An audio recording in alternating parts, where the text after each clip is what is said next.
அந்த பாதிக்கப்பட்ட குடும்பங்களுக்கு இன்றைக்கு அவர் தாயாகவும் தந்தையாகவும் இருக்கிறார். தமிழக வெற்றி கழகத்தினுடைய தலைமை நிர்வாகி ஒருவர் கரூருக்கு சென்று 41 வீட்டுக்கும் போய் 5000 ரூபாய் நிதி கொடுத்து, இந்த நிதி நான் உயிரோடு இருக்கிற வரையில் அல்ல, நான் உயிர் துறந்ததற்கு பிறகும் காலாகாலத்திற்கும் இந்த நிதி உங்களுக்கு வரும் என்று ஒரு உத்தரவாதம் கொடுத்துவிட்டேன். 41 குடும்பத்திற்கும்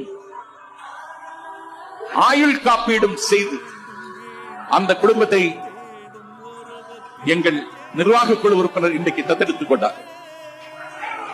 நான் சம்பத் கேட்கிறேன், இப்படி ஒரு பர்சனாலிட்டி எந்த கட்சியிலாவது இருக்கிறார்களா? ஒரு தலைவனுடைய பயணத்தில் மிக குறைந்த காலத்தில் the abandon the mass Tamil Nadu இப்பொழுதுதான் பார்க்கிறது. நான் பெரிய கூட்டங்களில் பேசியிருக்கிறேன். லட்சக்கணக்கான மக்கள் திரண்ட மாகாநாடுகளில் திசைகளின் தசைகளை பித்தறிகிற இரத்த சத்தத்தில் கொட்டி முழக்கி இருக்கிறேன். ஆனால் இப்போது தளபதி விஜய் அவர்களுக்கு வருகிற கூட்டம் ஒரு அரசியல் மாற்றத்திற்கான அச்சாரம் என்பதை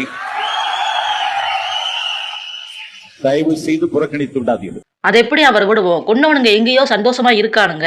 குழந்தைங்களை கூட்டிட்டு வரக்கூடாது சொல்லியும் குழந்தைங்களை கூட்டிட்டு வந்த தப்பு மக்களோடது. எந்த தப்புமே பண்ணாத இவரு ஆனா பழியை ஏமேல ஏத்துக்கிட்டு மக்களுக்காக அவர் இவ்வளவு பண்றாரு. அவரை போய் நாங்க எப்படியா விடுவோம்? தங்கமான மனுஷன்யா அவரு. அவர் வேணியா இந்த நாட்டுக்கும் உலகத்துக்கும்.